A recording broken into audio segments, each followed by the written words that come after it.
The villains. For every good guy, there must be the bad guy.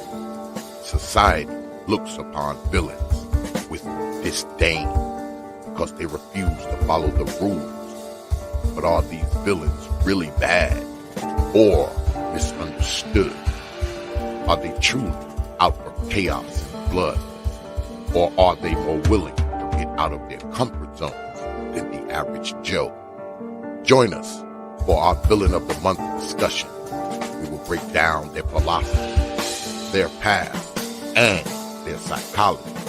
And then you decide for yourself if these villains are humans or if they are monsters.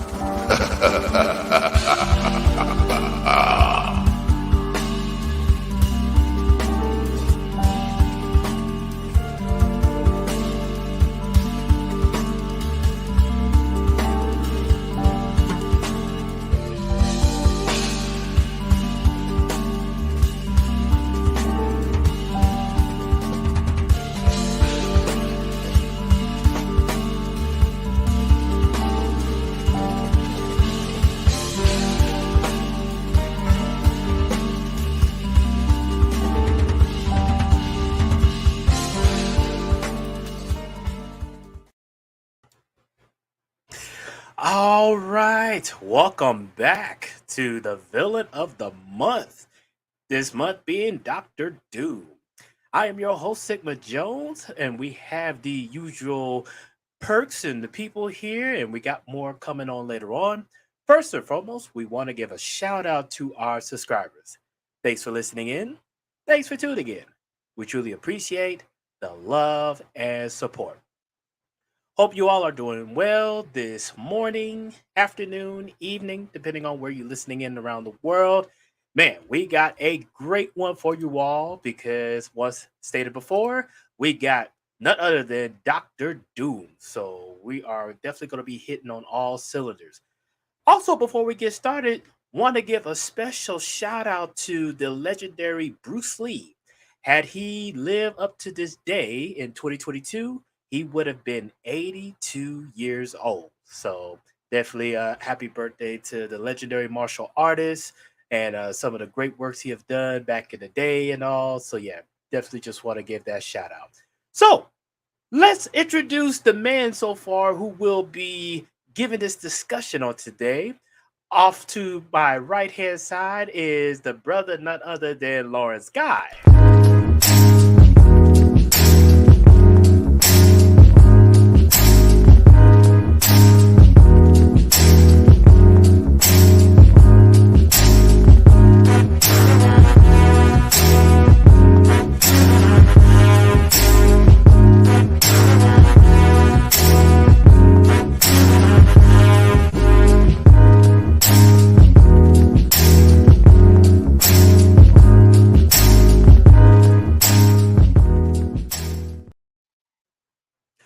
Good, sir. How's it going today?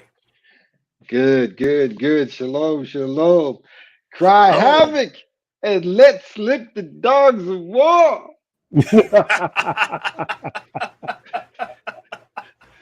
But, but man. real but real quick though, because I'm glad you brought up the Bruce Lee thing. I was gonna bring it up too, and also a quick shout out.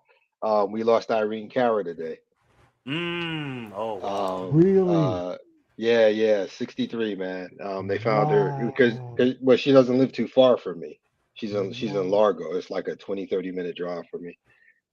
And they found her this morning at her home unresponsive. But yeah, Oh, 63 years old, man. I mean, Fame, Flashdance, the classics. You know what I'm dude, saying? So I was in love with Irene Cara. yeah, who We was it, all man? were. I mean, we Yeah, all were. yeah, yeah, yeah. But yeah, yeah, we lost her. Yeah. So, and because I was Wow. gonna bring that up and the Bruce Lee thing, but you beat me to Bruce Lee. Oh Yeah, man. Yeah, Wow, yeah. yes. Wow. Interesting times. And then next, good sir, we have Mr. Logic's finest, and definitely everybody knows his intro.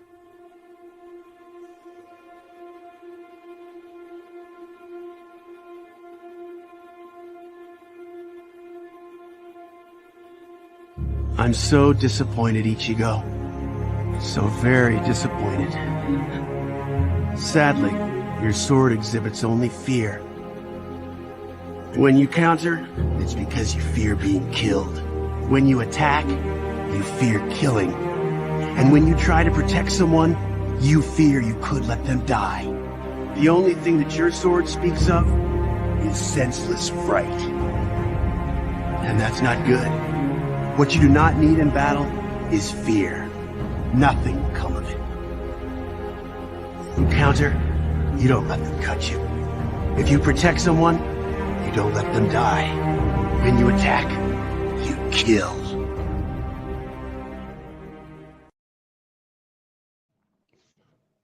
All right, how's it going, good sir? Not the best, not the best. I was at the match today earlier. Germany only managed to tie. They had a chance to win the game late, but such is life. At least they still have life. So go Germany, my adopted home. Oh, damn, young people.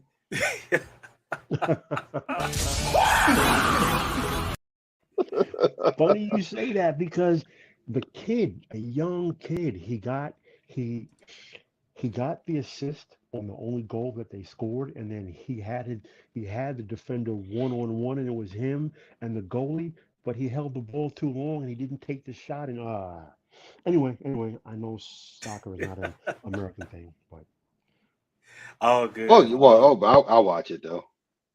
Oh yeah, yeah. I've watched it too. Especially, we were just talking about Japan last night on the Black Rodines podcast, and you talk about a class act, man. So Yeah. I mean, my my ex-father-in-law was from Trinidad, so and then you take all the Italian women I've dated in the whole 9 yards. I had to learn soccer just for survival. man, listen, oh man. Qatar, All right. Well, Qatar was great. we're Sorry. gonna jump right into it. So everybody that's not familiar, this is the series of the Villain of the Month where we talk about the villains, about their philosophies, their path, and their psychology. And then we decide, and the fans also decide whether they agree with the Villain of the Month's ways of thinking or they're just bad guys to be bad guys. And so far, because we started, I want to say, in March of this year. So far, most of the villains we have introduced, a lot of people, both on the panel here and in the audience, they've actually agreed with the mindset of these villains, which to me kind of shows that these villains are a lot more relatable than what they appear as far as in the comics or televisions, even like online readings and everything. It's just something. So, with that said, I wanted to start off with a small little audio clip from the late Stan Lee talking about Doctor Doom. Actually, before I do that, we need to circle back and really get some ideas of our interpretation of Doctor Doom. So, I was Lawrence, I was just about to ask that because I yeah, was going to say there should be some caveats here because whatever we're going to do should be limited to only comics and animation right, because every interpretation in film has not been Doctor Doom. It just really hasn't. And Right. there's been not only are they not him, there's been so few attempts that the no matter what Fantastic Four, it's just not Doom. So we stick to the classics, the comics and the animation definitely fell closer in line to the actual comic book representation. That's just right. my thought. That's my thoughts. Well, since we're staying on that topic, Lawrence, again, like you said, we're just gonna focus on the comics and the animation because I agree that the television, the movie's interpretation of Doctor Doom is not that great. I prefer the comics and the animation side, from my readings and all. So I'm gonna start with you. What has been your experience as far as Doctor Doom growing up and even in today's time? In the beginning, I won't lie, Doom terrified me, man.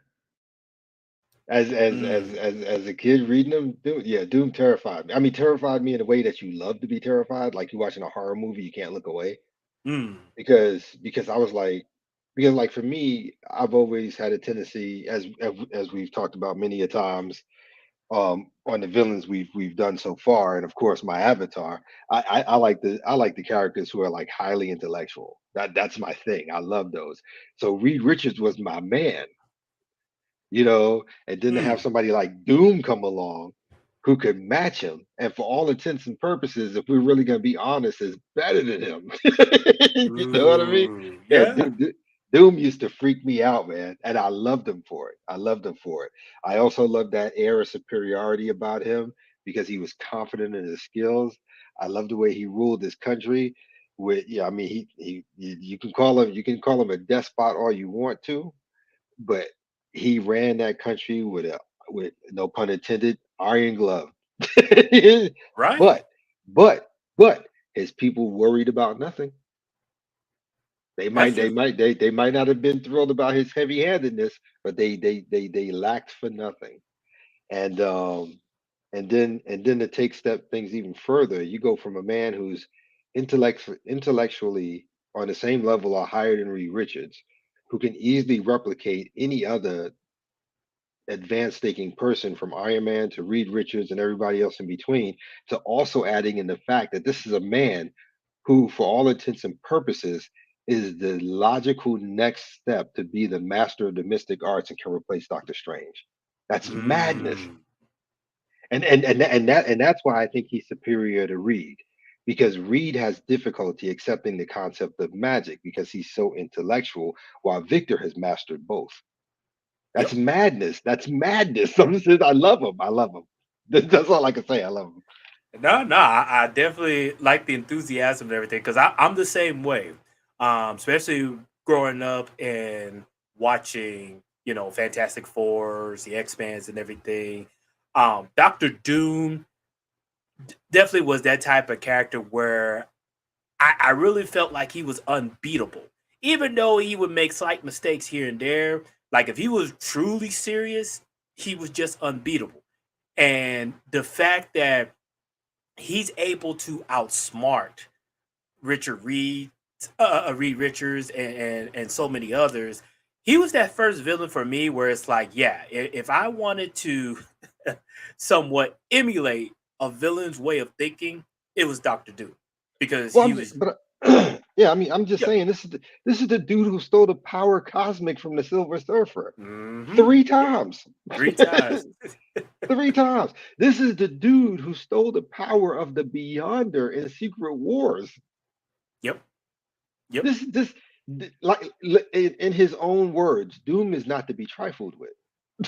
Oh, I got an article where we're going to talk about that as far as like how he feels when people treat him like he's second place. But we're definitely gonna get to that. Mr. Logic Finest, over to you. What has been your experience about Doctor Doom? Where do I start with Doctor Doom? Doctor Doom, I somewhat mirror what Lawrence said. When I was young, growing up, Doctor Doom, there was something about him that fascinated me. It intrigued me. You've always heard me say about how a lot of villains are just empty characters. They're a bad guy, they're malevolent, they're evil because they worship evil, and then that's it. But even as a boy, there was always something there that always stood out. Why is he so different? Because I didn't even comprehend as a young boy that it was more than just his ego. There was more than an insatiable lust for power. Because he didn't seem to have the insatiable lust for power because he actually did not have an insatiable lust for power. So then as I got and I always appreciated the fact of his intelligence because Marvel Comics, their ranking, Reed Richards is the smartest man on earth. They used to rank Tony Stark as number two, and then they would argue somewhere where Doctor Doom fell in there. So we know that Shuri has now been retconned as smarter than Iron Man. But the thing about Doctor Doom, his only downfall is his ego. He doesn't lust for power, but he thinks of his intelligence, and by the strength of his sheer will, he should be the ruler. He should be in charge because all are, to quote him, all are beneath doom. To quote him. So when I look at he had the hubris to think that he could steal Galactus's power and then take that to fight the Beyonder to then steal his power. The arrogance of a man to think that he could do that, but the fact that he actually had the technological know-how to back it up and pull it off. Dr. Doom, and again, I am a person, intelligence over brawn. I love brawn as anyone else does, but higher thinking and elevating of thought. In Victor Doom, Victor Von Doom, you have someone who was so intellectually and psychologically complex. The things that drive him, the desire to save his mother from Mephisto, everything that Doom does is driven by intelligence first and foremost. It is not for a unsatiable quest for power. That's actually secondary because he thinks in his mind no one is intelligent enough to do what needs to be done. And he readily acknowledges the only person he feels in his level intellectually is Reed Richards. But he always says Reed Richards lacks the will to do what has to be done. Victor Von Doom, I love intelligence. And I love a person who wields and uses his intelligence to great effect. Love him or hate him, condemn some of his actions. But if you look at his country, Latveria, as Lawrence said, they want for nothing. Yep. And that is a Only testament to his intelligence. the only thing he asks for is unwavering loyalty, and he gives you everything else you need. And he doesn't. And I tell you something else too. And this is the sadness about what we spoke about when we first started about the caveat of not including film versions, Mhm. because we really haven't had a Doctor Doom. We really haven't. Mm, And the sad part is that people know Thanos before they know him. Because right. here's what distinguishes Doom from every other villain in the Marvel universe. And I don't care where you want to go, cosmic or earthbound. Mhm. Here's the simple fact. Thanos has to figure out what he's gonna do, go get Infinity Gauntlets and etc. and so on. When Doom says he's gonna do something, he's already done it. He's just Hmm. informing you of what's coming. You understand what I'm saying? Yeah, Doom is the character where the whole motif of move in silence, Yeah. he lives by that. Hmm. Like when he, like you said, when he tells you that, yeah, I've done A, B, and C, yeah, that's already happened. You're too Yeah. late. Yeah. Now you see that comment seeking my creator made. Mm, That's pretty good. That's pretty good for Doom. That's pretty good.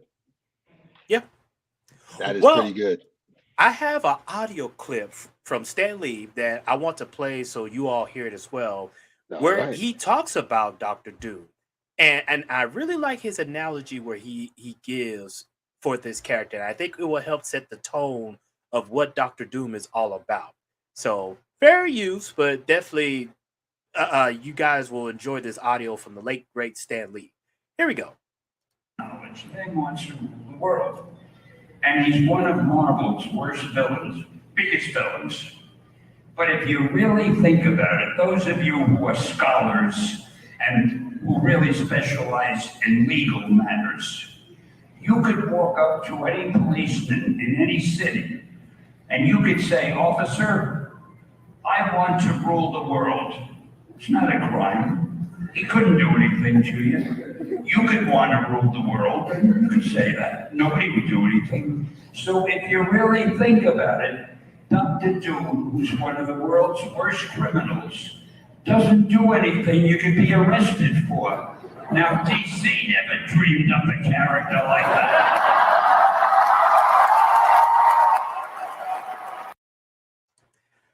All right, you just heard from Mr. Stan Lee. Gentlemen, your thoughts on that? Mm.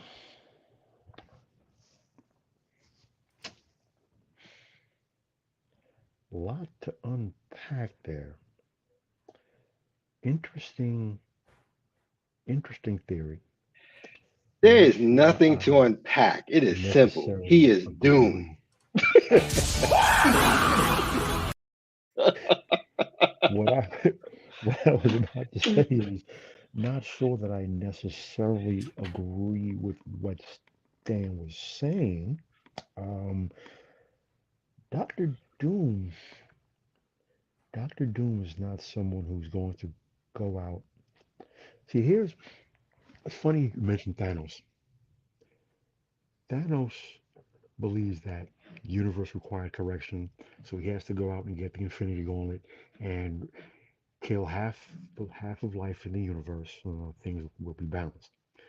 Doctor Doom would not do that.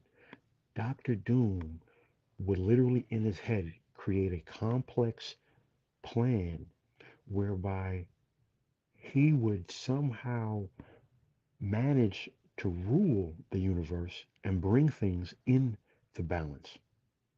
Because it's too simple. The obvious answer to Thanos' rather simplistic mind is, well, if there's more people than the resources, just kill half the population, problem solved. Whereas Doom would say, no, there has to be a more intellectual manner to solve this problem. So since Doom is the only one who can think of this problem, Doom will take ultimate power and then Doom will put in place plans and processes to correctly balance things out. That's Well, one of the huge differences. well, yeah, absolutely, absolutely. Because Thanos, in his mind, well, at least the movie version anyway, Mm, was about cosmic balance. Doom is not about cosmic balance so much as bending the cosmos to his will. thank perfect. Perfectly That's, I said. mean, that's pretty much in a nutshell. Because as far as he's concerned, his mentality is simple: no one can or will be able to rule things as good as I, and that's his thing. That and if you look at if you do that comparison again with Thanos, Thanos is single-minded. Infinity Gauntlets, get them, snap everything half out of existence, go retire, yada yada yada. Doom is nuanced. He has machinations inside of machinations inside of machinations. It's just it's because he has an ultimate goal. So It's interesting. And then Clue he asked a question in the chat. Was it Doom that offered Thanos the Soul Stone in exchange for Gamora's life? No, that was no, the that was Red the Red Skull. Skull. Yeah, it was a different actor playing him, but that was the Red Skull. Yeah. Yeah, that was not Doctor Doom. But it's funny that you mentioned about the film version because the film version that we saw in Thanos. I liked Josh Brolin's performance as Thanos. He's a brilliant actor, but they cut out about 50% of the complexity of Thanos. And let's not even talk about the film versions of what they've done to Doctor Doom. But that comes back to the age-old thing of, intricacy and complexity versus simplicity and easiness, dark and heavy versus light and cheerful. But we will get to that. Let's buckle down to this article.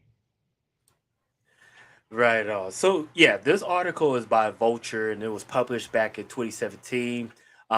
They were also doing their Villains Week and everything, and it was an article that was really in depth, and I really want to tackle it on this panel to kind of go more in depth. So the title of this article is called "Why Doctor Doom is the Best Supervillain of All Time." Digging that John Byrne art. All Greatest right. greatest comic book artist that ever lived, in my opinion, John Byrne. Mm. Yeah, pretty close. Pretty darn close. Yeah. Awesome. And just feel free to jump in while I read this article because I know it's going to really hit on some points that's really going to get the conversation going. So it says in late 2014, while Hollywood was busy hammering out yet another failed attempt to make audiences care about Marvel Comics icons, the Fantastic Four, the team's finest foe experienced one of his finest moments. It came on the printed page, of course. No one on screens, large or small, has been able to capture that diabolical egomaniac's essence and make him sing. In a story called The Cabal, written by Jonathan Hickman, with art from Valerio Schiti, Frank Martin, and David Curiel. The readers find themselves attending a dinner with the greatest supervillain of all time, none other than Dr. Victor Von Doom. This being a superhero comic, the specifics of the plot are a bit hard to summarize, but I'll try. The morally ambiguous superhuman, Namor, has come to Dr. Doom to ask. Excuse me, sir. It's Namor. Do Okay. not repeat that filth from that current woke kind of film. Thank you. Namor. Thank you. Submariner. Thank you. Thank you. You beat me All to right. it. But thank you. Yeah. It's Namor. It's Namor. Prince All Namor, the Submariner. The king. of Namor McKenzie, the Submariner. Atlantis. Yep. All right, I stand corrected. Okay, so the morally ambiguous superhuman Namor has come to Dr. Doom to ask for help in saving the planet from a massive threat after Namor has exhausted the options of working with heroes like Doom's eternal rival, Reed Richards, and bloodthirsty baddies like Thanos. Helping Namor would arguably be in Doom's best interests. After all, the end of Earth would also mean the end of the country that Doom rules, the small European nation of Latveria. And when the request for aid is made, the green cloaked, mechanically masked Doom replies, "I think not." Namor is astonished. Doom casually raises his left palm and eases into one of the grandiose explanatory monologues for which he is so beloved, and without which you can't understand his magic. He's quoted as saying, "You could have come to me first. You should have come to me first. But you did not," Doom intones. "I can forgive your dalliances with Richards and the others. Their nature is not conducive to such practicality. But after that, you chose to throw in with your subhuman lot. Now you regret it. And you drag the stinking carcass of your failure to my door." "Victor, please," Namor pleads. "Everything will stand or fall on what we face." "You should have thought of that, Namor, and more carefully consider your position," Doom says as he stands to leave the banquet. Then he offers one of the better lines he's ever uttered. "You should have known better. Doom is no man's second choice." Before I continue reading, we are joined on the panel by my good friend, Mr. Free Zone Lou. Gotta play your intro, good sir.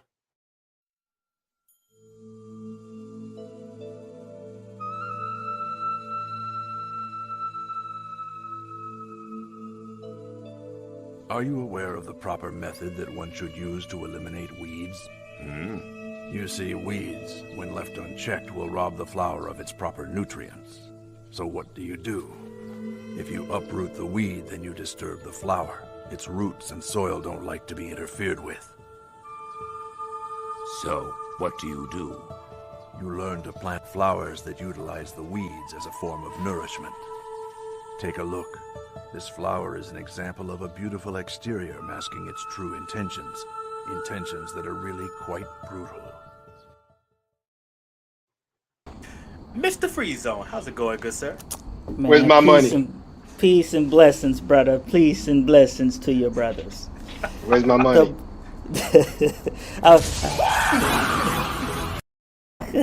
Me pay on Tuesday. I don't have your money yet. Pay me on Tuesday. Yeah, okay. Listen here, laddie. I have asked you before, Free Zone, stop referring to me as brother. I identify as a toaster oven. My pronouns are quick and useful. Don't Yes, pretend quick to and be- useful. Quick and useful. The toaster lives matter, bruv. That's right. You know what? TLM. Throw it up. He got to say that toaster thing one time. Excuse me. Quick is gonna say that toaster thing one time. Make proper pronouns great again. I'm gonna pull that plug out of the outlet. That's what I'm gonna do. That's it, man. But seriously, how you doing, brother? How's everything? Man, it's good. It's good, man. I spent the whole weekend with the family, so I haven't even been like connected to what's been going on. I popped in for a few minutes on a couple streams here and there, but most of the time I spent with the family, man. It was good. It was good. Yeah, don't complain. Yes. Don't complain. Yes. Yeah. So Yes. Free Zone, as we get into depths and Did everything. somebody just pop in? Yeah, Isa Sama. In fact, Oh, okay. you know, it says Isa Sama is here. We definitely got to play his intro. All creatures need to obey. No one can survive without trusting someone they feel is better, more worthy than themselves. To avoid that responsibility, those who are worthy look even higher, searching for more superior beings. And those superiors do the same, looking for even stronger individuals they can believe in. That is how all kings are created. It is also how gods are born.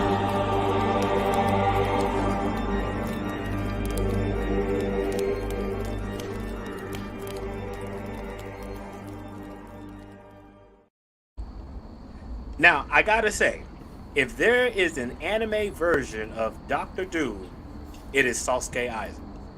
Somebody Yeah. said that in the chat. Yeah, somebody said that in the Mhm. chat a little bit ago. Yeah, that intro really lines up exactly how Doctor Doom is on his side of the fence. But anyway, Aizen Sama, how's it going, sir? It's going pretty well, you know. Being we have a gentleman, well, I can't say a gentleman, a useful appliance on here. You know, I just want everyone to know I identify as a chair, being I am confined to one, so I identify as a chair. Okay, well, hold on here a second. Wait. Here we go. Your pronouns. Hold on here a Your second. pronouns. Hold on here a second. Okay, first of all, you can't come in here and just call him an appliance, man. I didn't say Okay. appliance. I said useful appliance. Oh, yeah, but you call him an appliance, man. Okay, see, we call that electricity biased. Just because he could plug in, it don't mean you can just come in and start calling him an appliance. I mean, what's next, man? You just gonna bring like an appliance hand truck and just lift them up and take them wherever you want to? Come on, man. Where's the love? Well, first of all, sir, person, human, I don't plug in. I have batteries that are wirelessly charged. Okay, so you can take your cord electricity bias somewhere else. No bigotry here. Toaster lives matter. TLM, throw it up. TLM, baby. TLM. Okay, all right. Let's bring this back home. We can discuss, politics and stuff on State of Male Entertainment next month. Anywho, all right. So since we got our newcomers here and all, I'm gonna start off with Free Zone. So far, what has been your experience about Doctor Doom? Man, Doctor Doom is the man when it comes to supervillains, man. Smarter than Lex Luthor. He's got the mixture of science and magic. He makes fascism look good.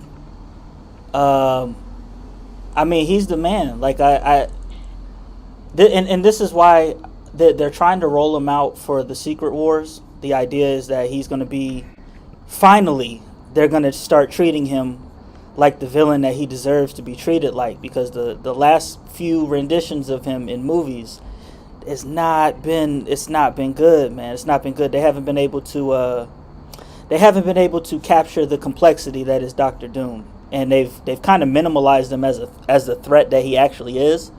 So I'm excited to see how they're gonna roll him out. They showed a picture of him in the Wakanda joint. I didn't stay for that, but the idea is, he's going to be what Thanos was to whatever phase that was. Doctor Doom is supposed to be the big villain in the next phase. So I'm excited for that. Free zone. Excuse me. Correct me if I'm wrong. I thought they said that Kang the Conqueror was going to be the big villain for this next phase of the MCU, not Doctor Doom, but Kang the Conqueror. Well, whenever Secret Wars comes out, I Mhm. guess they're playing around with the dates. But for Secret Wars, if they do Kang Dynasty first, then that will be true. But when they get to Secret Wars, he's supposed to be the great villain of Secret Wars, Yeah, which I've heard fits that in as line with the well. story. Yeah. That I have zero confidence that they will do him correct. Zero confidence there they will do him correct. His nuance, his depth, or his comfort. That's it. Yeah, it's yeah, man. I mean, I am Doom, destroyer of worlds. What god dare stand against me? Like, how they going? They gotta embody that in some way. I don't think they're gonna drop the ball. It sucks, but you know. Well, it's Disney. At the moment, everything they touch turns to bull craps.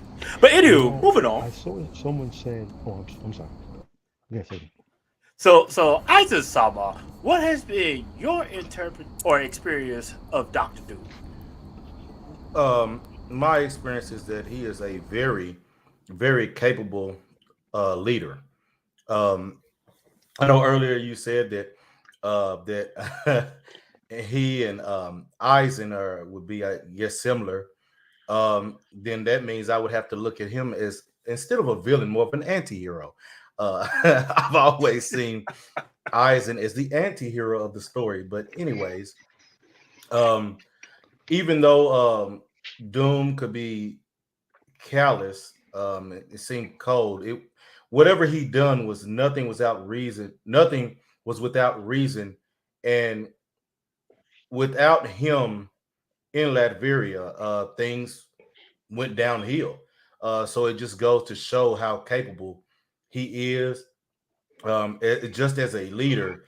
And then, I mean, among him having powers and even figuring out ways to to even get greater powers. I mean, he is not one to be trifled with. There you go. There you go. All right, and we got another newcomer, and that is Mr. JJ Wilson. I'm not going there, Dottie. I'm going to find out if I'm really alive.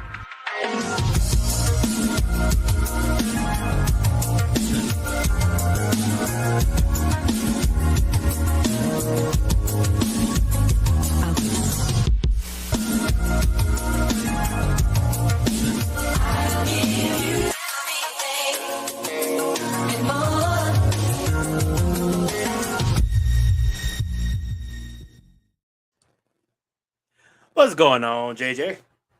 Now you can hear me? Oh yeah, you're coming in loud and clear. Okay, great. Last time I came in, I was having audio issues, but I got them resolved now because I have my game headset on the laptop, so everything should be great. Okay, Cool. so Doctor Cool. Doom, man, it's been a long time since I've watched the Fantastic Four, at least the animated version. I must have been like, Then why are you here? why am I here?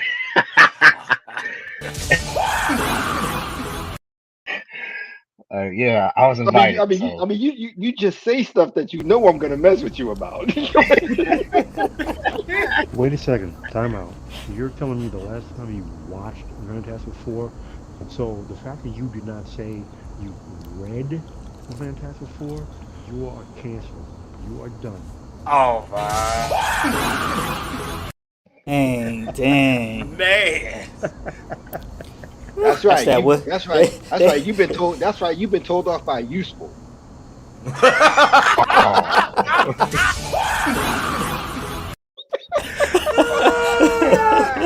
I'm gonna identify as a snail. I need to hide in my shell. Don't mess with him because don't mess with him. He's a slick slicer. You don't want to hear him go pop, pop, pop, pop, pop. Man. Okay. Not even a few minutes, and I'm roasted. Well, I mean, you are a latecomer at the moment, JJ, but that's okay. You know, that's you're amongst friends and everything. But, Oh, it ain't about late. I just like messing with him. I don't. oh yeah. But Lawrence, we all know that, you know, the you have seniority and everything, so No. that comes with territory. It doesn't just come with territory; it comes with age. You just cold, bro. See, I'm out of there. Oh, he's throwing See? shots. Yeah. see, that's what I'm saying. See, that's what I'm saying. You can only be hurt by the ones you love. You see what I'm saying? I couldn't pass that one up. Wait, time out. Are you gonna sit there and take that? You know what? If you sit there and you take that, you ain't half the man your mama was. God. I don't even think my daddy was half the man my mama was.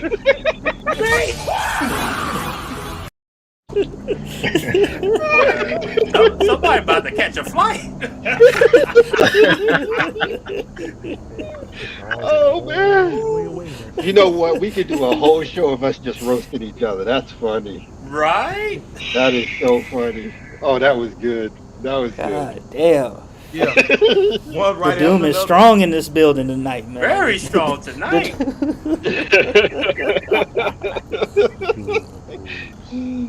Oh my goodness. All right, JJ. Yeah. With you, brother. What's been your experience with Dr. Doom? Oh man, like I said, it's been a while since I read up on Dr. Doom, but yeah, definitely an intimidating character, no doubt about it. I mean, even from the cape all the way down to the armor, I mean, the guy was serious business at all times. And as his wise words would say, Dr. Doom does not fail. Yeah. No, Oh, he yeah, does. it He got really doesn't. quiet. Like, what happened? No, because I was reading Oh. something. He really doesn't fail, and Nick Richards had posted something that proved that too. Oh yeah. And I was looking at that. Yeah. Yeah, that was a hell of a flex. It That was. was. That was. That was. Yeah, that was a hell of a flex. Yeah, that was a flex that it wasn't really anything to say behind that one. Mhm. No, because it was like, okay, I cured you of So- your ailment. Yeah. So, I mean, your best friend who got you into the problem can't get you out of it, but your worst enemy can. That's a flex. That's a straight up flex. Yeah. That's a straight up flex. That was crazy. Which again is why Dr. Doom told Namor that Doom is no man's second choice. Unless you're Alright. getting pimp slapped by Luke Cage for owing him $200. True that. You know, out of everything that Dr. Doom has done over the decades of his existence, to me, for me personally, I have to bring him back to Secret Wars. He had the audacity to think that he could steal Galactus's power. First of all, he recognized what Galactus was about to do when nobody else did. He built a machine to steal Galactus's power after he converted Battle Worlds into pure living energy. Then he constructed a machine based upon that and put it in his armor to steal the Beyonder's power. And even with Galactus at full power, and in the Marvel Universe, there's only like one or two individuals more powerful than a fully powered up Galactus. Because it even takes 3 Celestials to kill Galactus. Anyway, even with all that power, he couldn't beat the Beyonder. And the Beyonder beat Doctor Doom. And then he literally surgically pulls him apart with no anesthesia, takes off his armor, and he's reduced to his head, his torso, one arm, and 2 stump legs. And he's literally gasping for his last breaths of life. But the sheer force of his will, because Doom does not fail. He reached out, he grabbed the armor, he activated the machine in the chest plate and stole the Beyonder's power. The sheer force of his will kept him alive and stole the Beyonder's power. That is Dr. Doom. And mind you, while he was doing all that, he talked about himself in the third person. Yep. Yep. Before there was the Rock, there was the Doom. Mhm. Doom will not fall. Doom will not be treated such a way. Doom will not endure this. I mean, Or yeah. I mean, Yeah. None Yeah. is worthy of Doom. And in the rare instances, the only individual on the planet that Doom ever put on his same level was Reed Richards, Mr. Fantastic. Actually, that's yes and no. Originally, he did, but the person he has the most respect for now is Susan. Mm. Because Yeah. in his own words, he considers her to be the most powerful person on that team, and the only one that he admitted that he has a slight amount of fear of, while at the same time being impressed by her. That's why he named his child um um he named his child Valeria after a girl that he loved, but her middle name is Susan. And in addition Mm. to that, when Susan was losing, um, because there's two versions of Valeria. I'm sorry.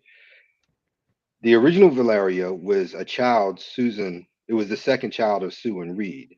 And to show you the level of respect, Doom actually put aside his problems with Reed and actually attempted to help him save the child because it was dying of radiation sickness. But the only caveat was that Sue had to name her child after his first Valeria. love, That's where the Valeria. name Valeria came from. Yeah, Right, right, right, yeah, exactly. That's yeah. where the name Valeria came from. But because I had to catch myself because there's another Valeria from an alternate timeline that's actually Doom's daughter that I was getting that confused. But in the No, original, but the not his daughter, his lover. If memory serves correct, Valeria was Doom's lover, not his daughter.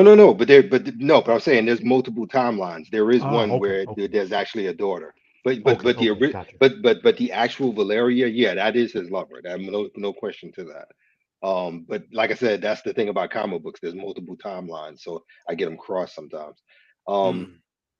but like I said, the first time it was ever done was when he was trying to save their child, and when he did, he made Sue promise, just like Logic said, call her Valeria after the girl he loved, which I believe was a childhood love, if I remember correctly. If memory serves correct. Yeah, either If childhood or memory serves. college, one or the other. Well, when I say childhood, that they grew up together, and then I believe it was college, That's what that I have. he Yeah, that's what I have that in my he head. Yeah, left to go to America, which is where he met Reed Richards in right. college.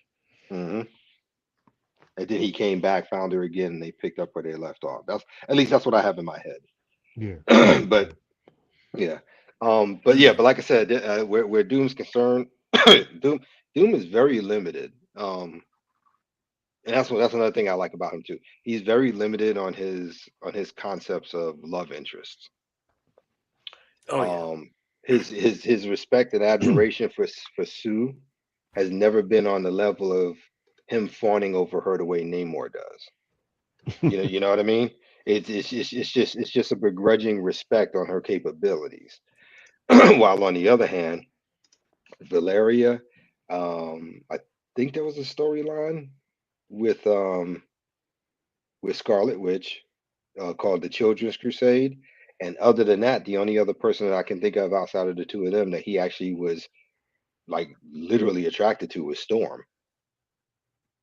Mm. You know, you know, you reminded me of something. I totally forgot about the fact that Prince Namor, the Submariner, that Prince Mhm. Namor used to constantly hit on Susan Storm.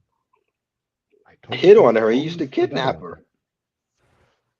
Well, I mean, I mean, So I, look at issue number 4. It's literally him running across the beach to the ocean carrying her while the rest of the team is running after him.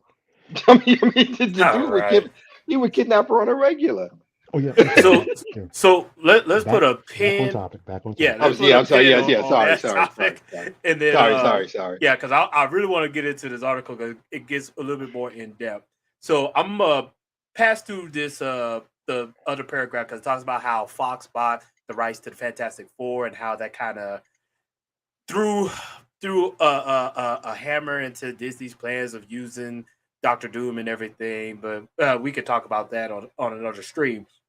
But the next paragraph says Doom would find this fact obscene and so should we. Fortunately for those folks who don't know who he is, his basic deal is gloriously simple. He's the dignified and maniacal ruler of a small country, and he's a genius at both technology and magic. Created by writer Stan Lee and writer artist Jack Kirby in 1962, Doom speaks well. He has tremendous pride and a firm sense of honor. He hides his face in a mask due to a disfiguring accident in a hubristic experiment. And he hates the leader of the Fantastic Four, the brilliant Reed Richards, because Doom has a bit of an inferiority complex. He's motivated both by that neurosis and by an almost altruistic belief that he would rule the world better than anyone else. That's it. His gist is both elegant and internally consistent, as well as woefully unique. He isn't a boilerplate desire of riches. He isn't an overcomplicated supernatural being. He isn't a blindly murderous monster. He isn't just the resentful rival of a hero. He's his own thing, and he's been a perpetual part of the Marvel Comics legendarium for 55 years. There, he is an A-list character, but on screen, he's been stuck in poorly constructed Fantastic Four movies from 1994, played by Joseph Culp. The movie was produced but never officially released. 2005, played by Julian McMahon, and 2015, played by Toby Cabell. The actors always do their best to infuse their performances with pomp and ostentation, but there's only so much you could do if the story surrounding you is dud. Luckily for comic readers, Doom has been inconstant in a bevy of terrific stories over the decades, one that have demonstrated what makes him work so well as a supervillain. The first and foremost factor is his nobility. I mean that in both a literal and figurative sense. He has a dashing and charismatic regal quality to his personality, but he's also the actual sovereign of a nation. The latter factor makes him unique in the pantheon of top tier superhero antagonists and provides a fascinating twist on the usual archetypes for that canon. He has, in a way, already accomplished his goal of conquering, and what's more, he's quite good at it. Initially, the fact of his leadership was something of a gimmick.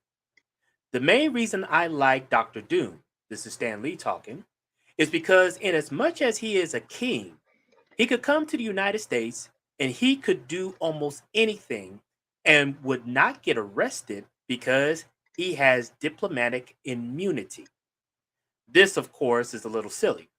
Once he starts straight up attempting to take over the world, diplomatic immunity doesn't matter all that much. What was once silly has since been developed as a fascinating character trait. In the best depictions of Doom, Latveria is actually a pretty great place to live. Sure, you can't criticize the guy in charge, but everything else is pretty honky dory. In 1989's Doctor Strange and Doctor Doom, Triumph and Torment, written by Roger Stern with art from Mike Mignola and Mark Badger, Doom takes the heroic Strange on a trip to the land he rules, where the people cheer for him in the streets, and a little girl offers him flowers. Do you begin to see, Strange? He says. Other nations may curse me under their breath, but no modern leader is more beloved by his people than I. This is no Potemkin village show. Strange thinks to himself, these people seem sincere in their reverence for Doom. So far, gentlemen, your thoughts.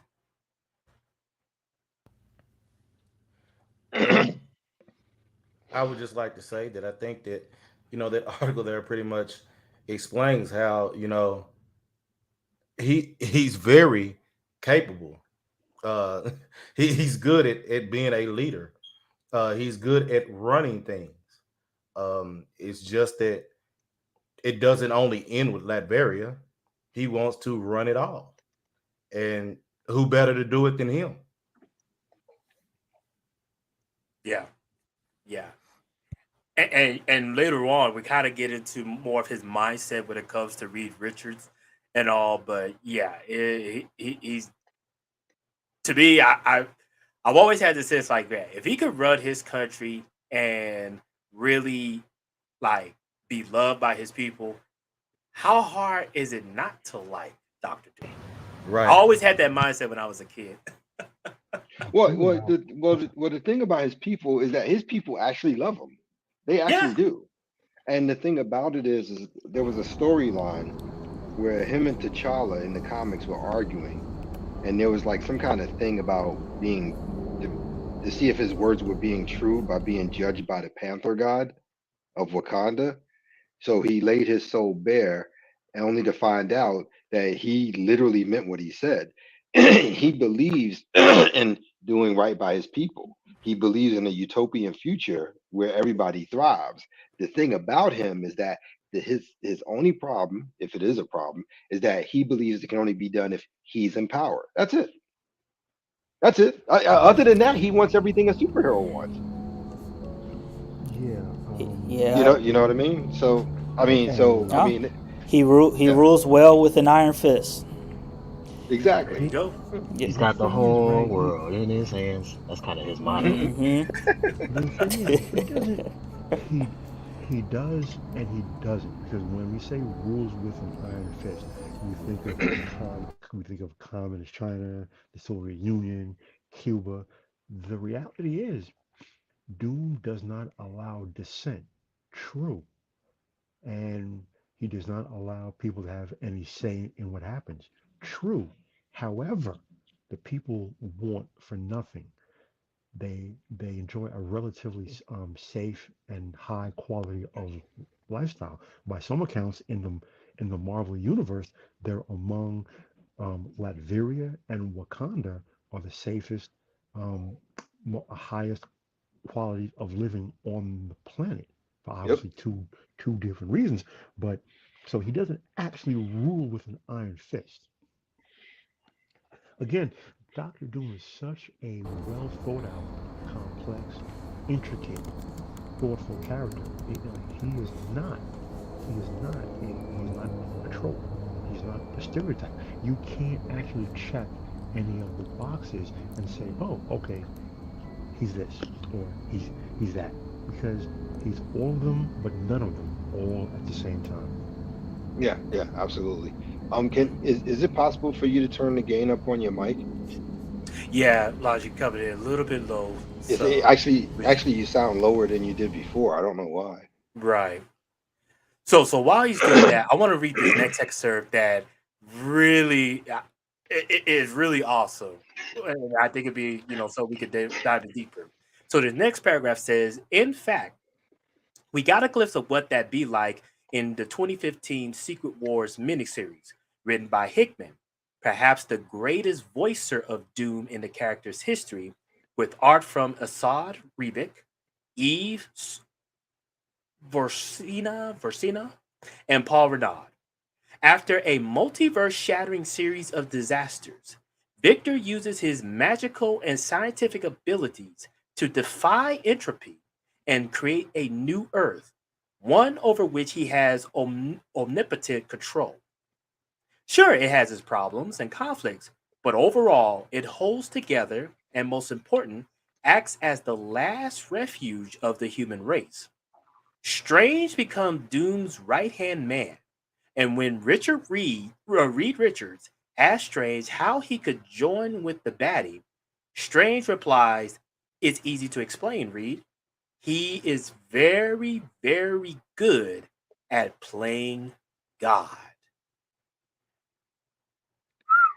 And see, When you could get Doctor Strange to say that about you, you good. Look. I'm gonna say this. I'm gonna say this one thing. No lies detected. No. I mean, Can't mess with the best, so I could just imagine if they ever put that like in a movie. Richard Reed's like, how can you join him? Very easy. He's very, very good at playing God. Doctor Doom does not want to kill people. He does not want to enslave people. His thing is, listen, we need strong leadership for administration. No one is intelligent enough to do this other than me. But under Right. my administration, things will operate normally. You will have everything that you need, everything that you want. You will be safe. You will be able to thrive. Only thing is, you have zero opposition to me. You cannot say anything against me. But if you have everything you literally want in life, why would you want to? And Well, again, like I well, said, the you thing can. about Doom. Yeah. I'm sorry. I'm sorry. Were you finished? No, yeah, yeah. I am. Oh, okay. The thing about Doom is that Doom doesn't want enslavement. He wants subjugation, which is two totally different things. It actually is. You know what, Mm. Lawrence? With that, let me read this next paragraph because number one, Free Zone, you're gonna love this next paragraph, and then two, Lawrence, it goes right in line with what you're saying. So it says, by contrast, think of Doom's closest analog in the Marvel Cinematic Universe, Loki. When he says, it is the unspoken truth of humanity that you crave subjugation. In the Avengers, Yes. who among us could believe that this craven trickster would actually bring about peace and prosperity? He is merely power hungry, not inherently noble. Though Loki is fascinating to watch, he lacks the majesty of Doom. Mm. Okay, go right in. Mm. Yeah, because In the end, you will always kneel. You Yes. will always kneel. Yes. yep, Go yep. ahead. Go ahead, bro. Go ahead, bro. No, I was just gonna say, and that's the difference. That's the difference between Loki and Victor. Okay, Victor will always be somebody who pretends to be someone of importance, while Victor actually is. Loki will always be the trickster. Doom acts more like Odin. There's a regalness to him. He acts like that king. That air is about him, and he follows through accordingly. It's just like when whether he's working or fighting against a hero or a villain, you can trust that Doom is a man of his word. And you have to understand that he's a man of his exact word. If he tells you he will not do harm to you himself, you can bet your money on that and never worry about it. However, he did not say he wouldn't get somebody else to do it for him. He is a man of his exact word. He's that dude. Indeed. So I'm gonna read this next clip because it's actually a monologue he did with Reed Richards, and definitely want to pay close attention because it's thought provoking. So it says there's a lot of majesty to be found. At his best, Doom has some of the best dialogue in the business, acting as a muse for his writer's most loquacious grandeur. I'm particularly fond of a soliloquy written by Warren Ellis in Ultimate Fantastic Four, wherein Doom mutters to Reed in absentia. Check this out. You were never perfect, scrawny little effort of a man. I can recite my family tree through 600 years, and I can recite the correct superpositioning code.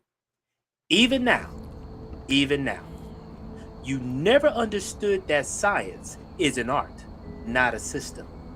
Modern science comes from Descartes, who said that the conquest of nature is achieved through measurement and number. Do you know how he came to that realization? He had a psychedelic experience with mushrooms in which an angel told him this was so.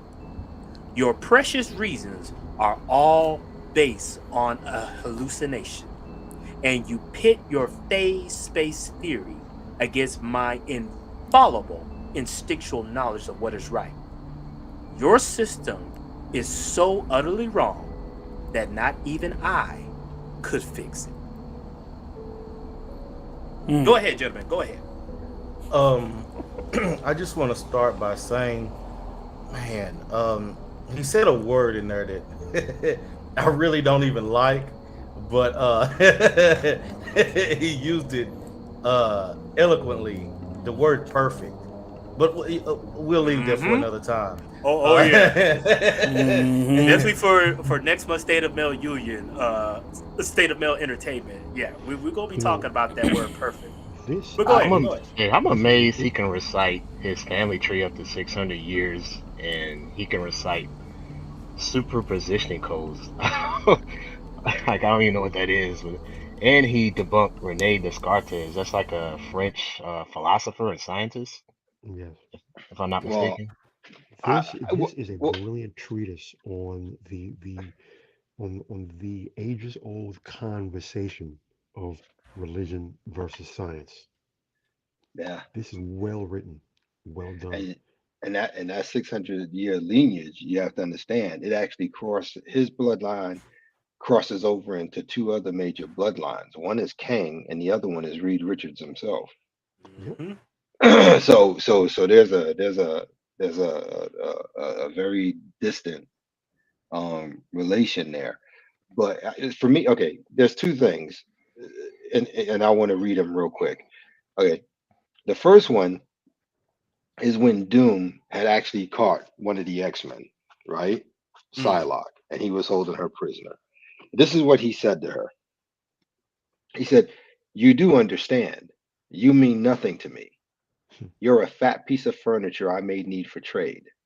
hmm. So shut your cow mouth, or I'll remove your face by hand before I stop your whore's heart." That's Doom. God, God. Then and then and then Oh and my then God. and then and now hold on. And now this is him talking to everybody. All right. Today I make no demands, no threats, but one day I shall voice demands, and all shall obey me, for I am Doom. And I mean, I don't know what to tell you, bro. I want to say this. I'd like to say this. You've heard me say this consistently. There was an age-old conversation of what makes for a good vehicle, and this literally goes back centuries. Intricate and complex versus simple and straightforward. Heavy and dark versus light and cheerful. There are so many lessons and artistry that can only be ascertained or only be imparted through intricacy and complexity. It is the simple-minded individual who feels the incessant need to reduce things to their base constituent parts. They say things like, "Oh, I'm breaking it down," or "It's simple."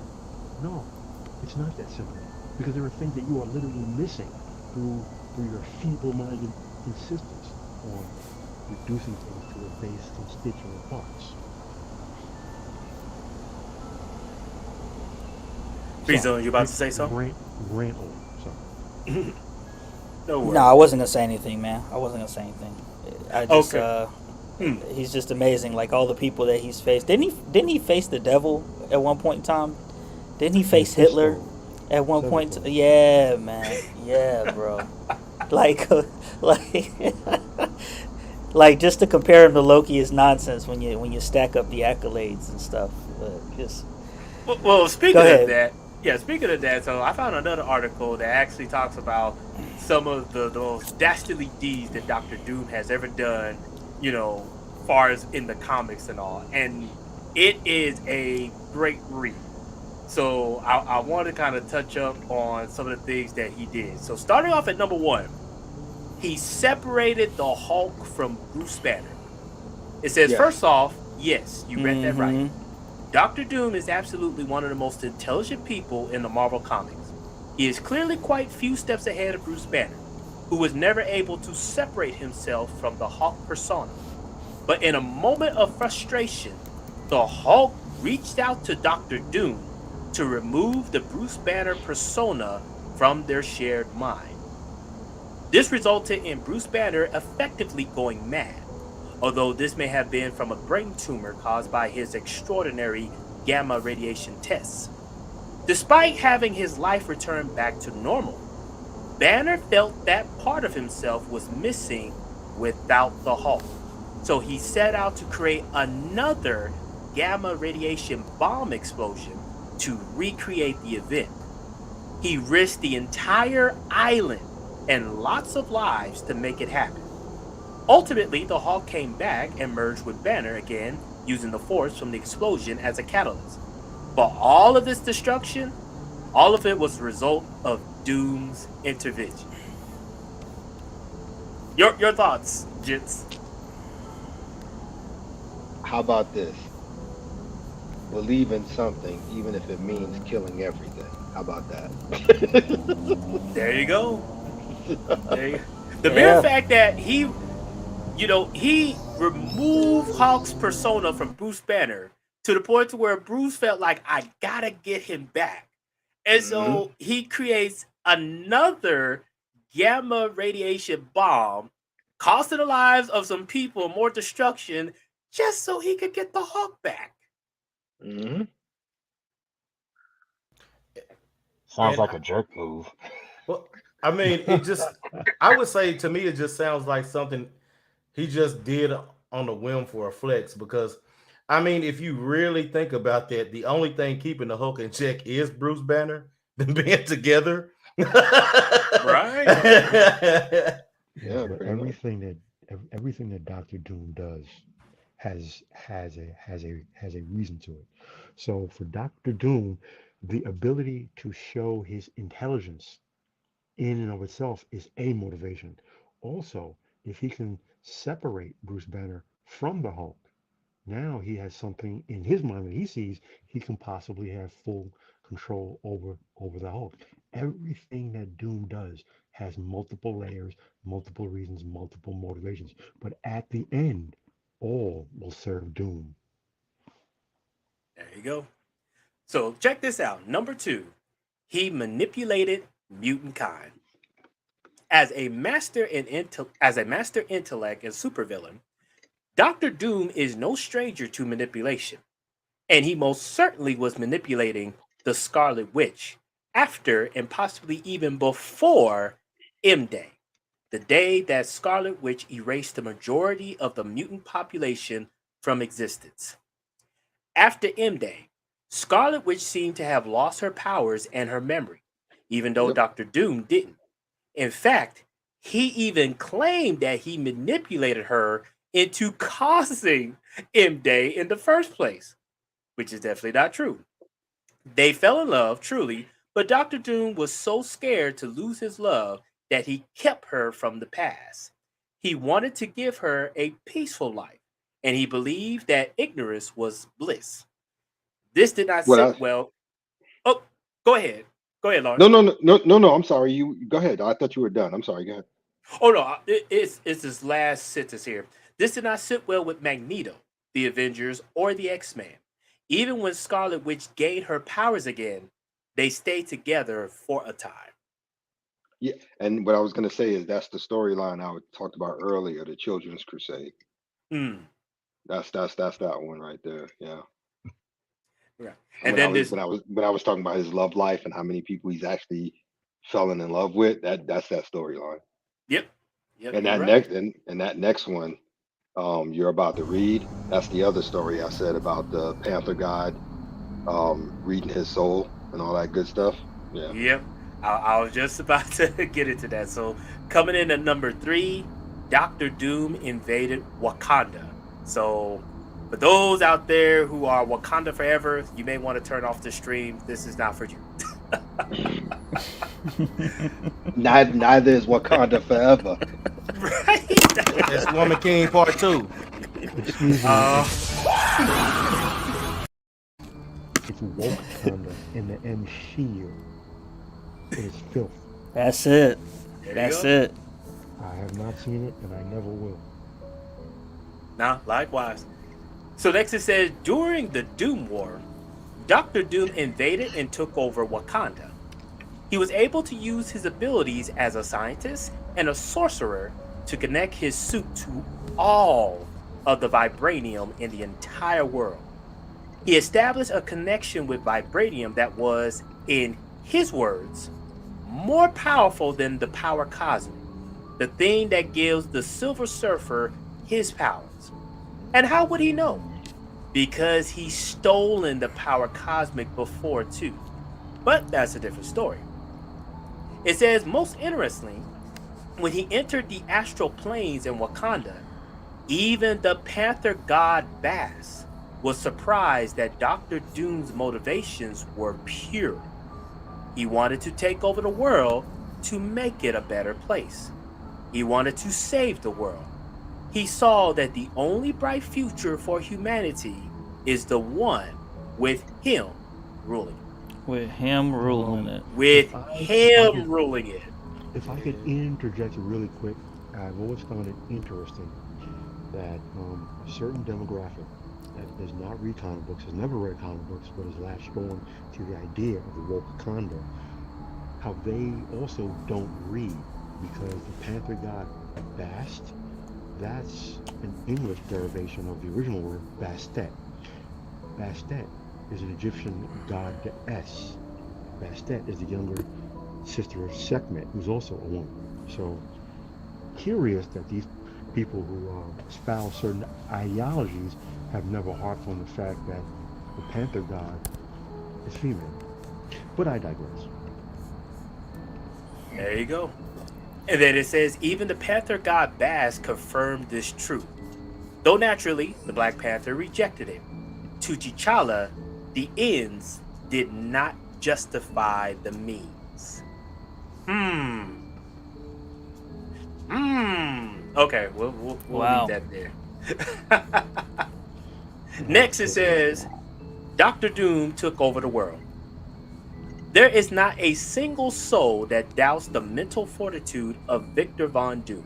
And if there is, they should remember the time where he kidnapped the Purple Man, Zebediah Killgrave.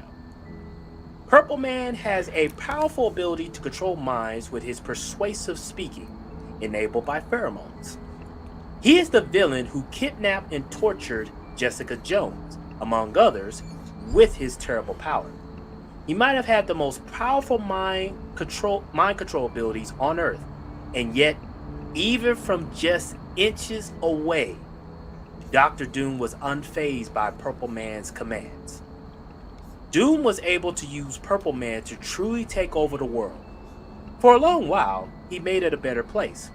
The world certainly has the potential to be wonderful under Doom's cold command, but no true hero will take the same risk.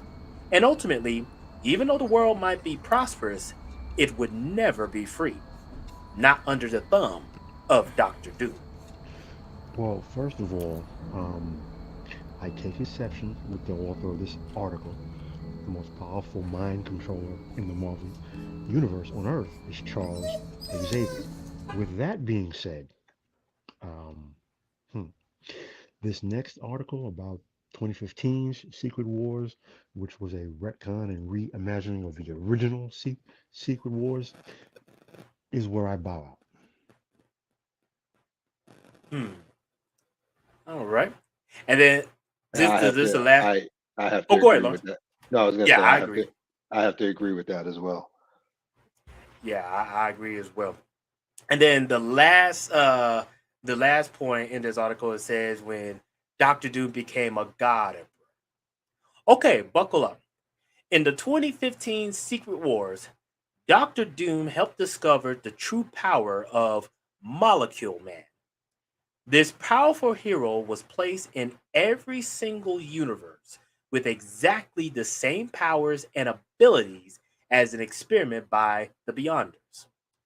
The Beyonders intended at some point to use Molecule Man as a bomb to detonate the universe. Doctor Doom and Molecule Man went to an alternate universe and killed one Molecule Man before he was able to detonate. Once the Beyonders caught wind, they decided to destroy all of the universes by collapsing them into each other. The only person who was able to outmaneuver and defeat the Beyonders, none other than Doctor Doom.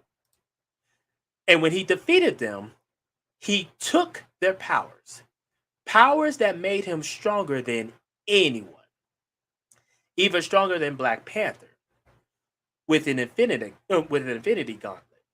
He took over the world and became God Emperor Doom. And yet, even though he finally accomplished everything he wanted, He didn't know how to rebuild a perfect world. Perhaps he refused to, for fear of losing his power. This fear drove him to awful acts of violence, turning people against each other on the planet of Battleworld, composed of random chunks of alternate universes grafted into one mess of a planet. He established the Thor Corps, a battalion of Junior empowered heroes under his strict command. Doom even engineered his own worthless enchantment, ensuring he could keep a hold of his enforcer army. He literally refused to make things better, all because he wanted to pretend that everything was perfect. He forced Sue Storm to be his wife, and Franklin Richards and Valeria Richards to be his children. He tried to steal Reed Richards' life, and yet he couldn't steal his vision of a brighter future. Instead, he made an isolated and terrible dystopia, a world where even true love was crushed under his heavy boots. And that is truly the worst thing he's ever done. Um, I want to I want to call back to a sentence here in this article. Could you possibly, well, it was on screen where it says he composed Battle World of of chunks of random universes into one incoherent mess. So this filth of 2015 was several different stories from several different genres, including DC Comics, and put together in one disjointed random mess.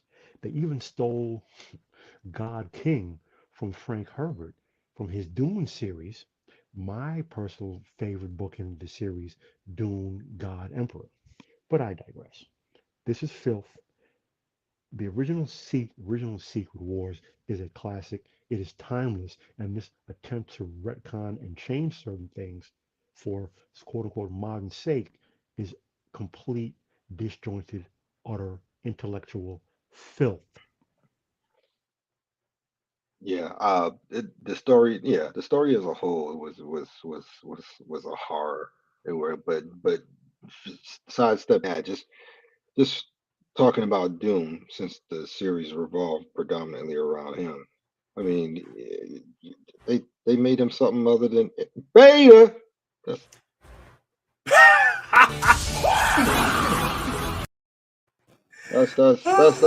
that's what they did to him. Doom has no interest in trying to live Reed Richards' life. His game plan is to show his superiority and crush him. Doom don't. I mean, seriously, Doom don't want his children. I mean, he does have a special place in his heart for Valeria because of who she's named after. But outside of that, that's it. Hmm. And to show that for a character who's 60, 70 years in the game, as being someone with indomitable force of will, and your game plan is to show him that he's so weak that he has to take bits and pieces of other people's stuff to build something. Come on now. Come on, that don't make any sense. Doctor Yeah, Doom's Yeah, the Masu arc. right. I you mean, if know, anything, it still shows that Doctor Doom, he is second to no one. I mean, the fact that he had the Panther God to confirm that, yeah, um, I'd rather follow what Doctor Doom wants for this planet. I mean, come on now. It was more than that. If I remember the story correctly, not only did the Panther guy do that, but it actually opened up the vault for him to go take all the vibranium he wanted. Hmm,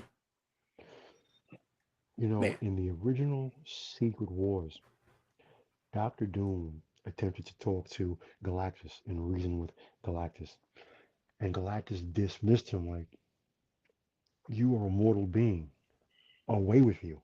And Doctor Doom, rather than get upset, Doctor Doom said, "Galactus, you may be powerful, but you have just shown to me you are not worthy of Doom. Doom thinks like that. You know, only Doom thinks like that. I mean, Wow. That's him. That's him, one of the though. top three most powerful beings in the Marvel universe, and says, "You are not worthy of doom, Galactus. Therefore, I will let you convert this planet. Then I will take that power and I will go fight this fight against the Beyonder because you are not worthy. You are beneath me." And think about this when you think about that moment that you're talking about. For those who don't know, Galactus is not from this universe. Mhm. Correct. Galactus is the sole survivor from the universe that existed prior to that one. Yep. Mhm. Oh, okay. Okay. I Yeah, thought Yeah. yeah, because what Galactus is right now in the Marvel universe, before the current Marvel universe even existed, he's the last surviving being from the universe that existed prior to that one. Yep. So it ain't like you And talking to some new jack who ain't been around the block. You, right. you know what I mean? I mean, dude. yeah, And he's talking to him like, yeah, all right, man, just go sit back in the corner, put on the dunce hands. Dunce hat. I got this. yeah, I mean, he's literally hundreds of billions of years old. Literally. Yeah, that makes sense. So we now come to the final segment, and that is, can you live in this villain's world? And so the criteria is of the fact that, hey, if you was in a world where it was run by, and in this case ruled by Doctor Doom, or in a world where everybody is similar to Doctor Doom, could you survive it? So I'm going to start with us young bloods. Aizasaba, what would be your assessment? I would say I think I could. I mean, it's not like Doom just went around just uh taking out people needlessly. The only time, people got taken out is when that was the only option. There was no other options. So yeah, I think I could definitely survive in a world led by Doom.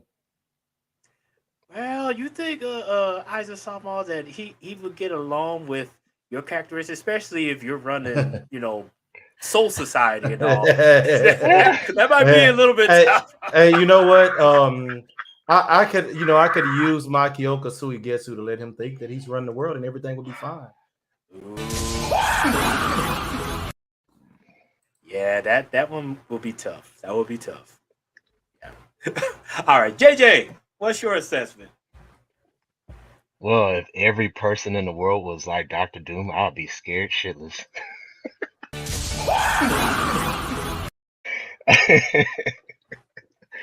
But if Dr. Doom was just his own man, his own will, his own being, and everybody had to comply with his rules and the way he runs things, then yeah, I can see myself surviving in this world quite easy. Just don't cross Doom. For after all, he is a reasonable man. Or God. Yeah. Based on anybody's interpretation of he's a god or a man, but he rules either way. Yeah. Logic Fighters, your assessment. I would say 100%. In fact, I would actually thrive in his world because as long as I don't say anything bad about him or try to overthrow him, he would literally let me do any and everything I could possibly want. As long as I'm not trying to hurt other people, he doesn't care. So, self advancement, self awareness, intelligence, power, scientific, esoteric, anything, he doesn't care. Do what you want. Just don't upset the natural order of things. Don't hurt others. And do not think that you are even worthy enough to entertain the thought to go against doom. And you're fine. He'll leave you alone. So, since I have zero of any of those desires, not only could I live under his quote unquote rule or his world, I would thrive. There you go. There you go. And last but not least, good sir, Lawrence Guy. I think I got an idea of what you'll say, but go right ahead. My name is Lawrence Von Doom. My daddy can kick your daddy's ass.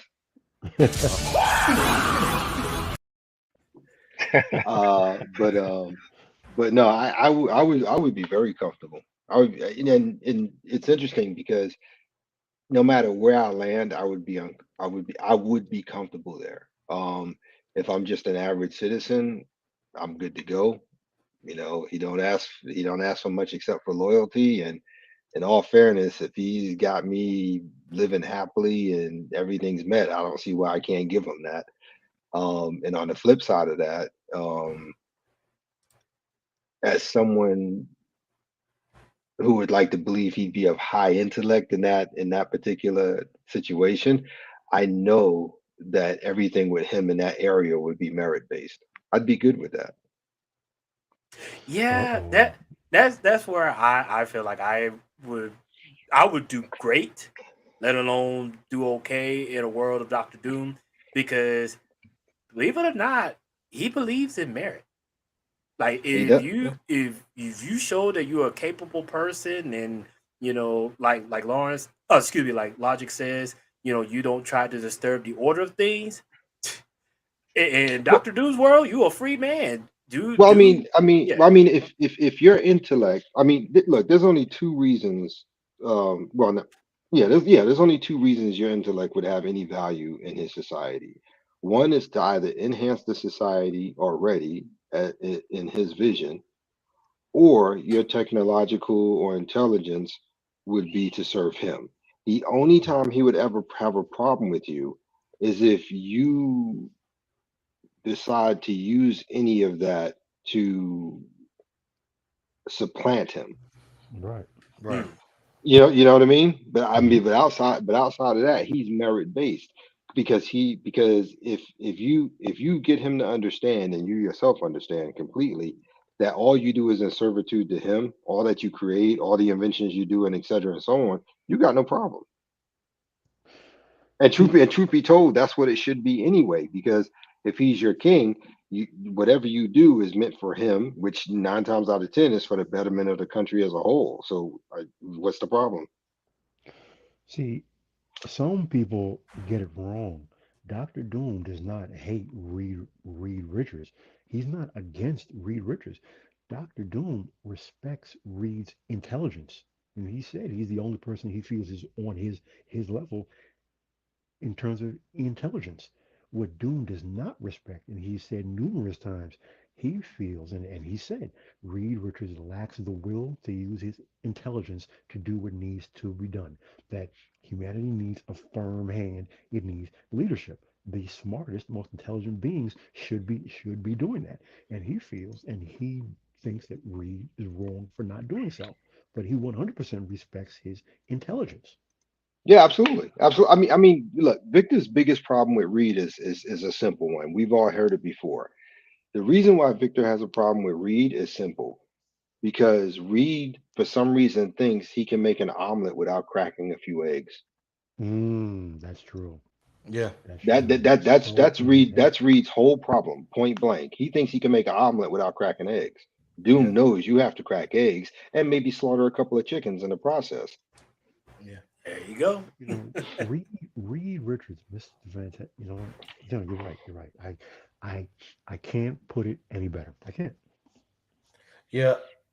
It really is almost kind of it really does make me think how similar the relation how similar Eisen and Doom are, even though I would say Kisuke and Reed Richards are a, a bit different. Um, but their relationships do kind of mirror those two. Yeah, it's really intriguing. Reed Richards. Um, Reed Richards created a prison and he put it in the negative zone because his thinking was the most powerful criminals and villains. You can't put them on Earth. They're going to escape. They're going to cause havoc. So put them someplace where they can't escape from the negative zone. And the only way into that pocket universe, Reed Richards has it. So boom, problem solved. Even if they could somehow escape their cells, they have nowhere to go. Remove any and all desire and intention to escape, because that's the way that Reed Richards thinks. Doom realizes, Reed, that's not the answer. They're going to want to escape. It's human nature. It's who they are. It's who we are. And like Lawrence said, Reed doesn't understand the fact you have to break a few eggs to make an omelet. Reed thinks he can outthink every situation with his superior intelligence, whereas Doom says you apply your superior intelligence, but you have to realize that sometimes you have to apply force. And Yeah, Reed doesn't and seem to yeah, grasp that concept. yeah, and and Well, and and, and at the end of the day, and again, the difference between Doom and Reed is, like I said, Doom understands the nature of people far better than Reed ever will. Far That's better. what, and that's why when he built 42, I think that's what it was called, the prison. It was called Yeah. 42 in the negative zone. When I Right. saw that, I was like, that's the dumbest thing I've ever heard. You literally just sealed every superpowered villain in the negative zone, which gives a nihilist access to a superpowered army. Why would you do that? Because well, Reed said, If not a nihilist, it would have been Blastar. So "Yep, somebody who lived in the negative zone, you just gave him a superpowered army. yep, That was the dumbest thing I've ever seen. well, one thing I wanted to point out, and Lawrence, you mentioned this on the back end. What makes Doctor Doom just vastly superior to Reed Richards? The main weakness of Reed Richards is yes, he has a brilliant mind and all, but he is stuck in a scientific manner. Like there has to be a scientific explanation for things in his surroundings. Whereas Doctor Doom, not only is he a master of scientific reasoning, but he's also a professional in the magic realm. And Right. so he is not bound by the thought process of everything has to be scientific. there you go. There you Yeah, go." yeah, which is something I alluded to earlier. But we Hmm. also have to also take in, and just speaking as a dude, we also have to understand that Victor is on his purpose. Reed is tied up in pussy. Oh damn.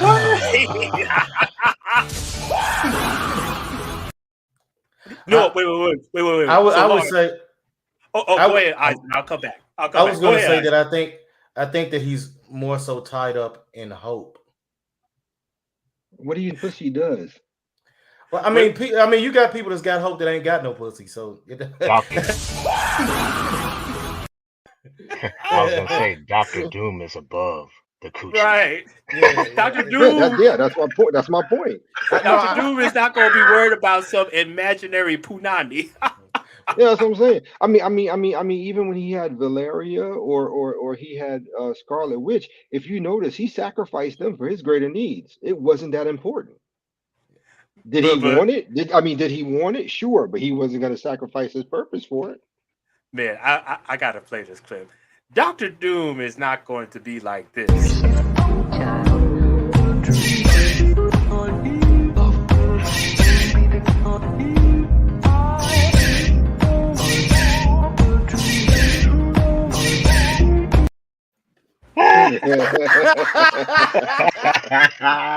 oh I had to man. play that when Lawrence made that statement. It's like I had to play Oh, that. But I mean, it's true though. Between Sue, the kids, you know what I'm saying?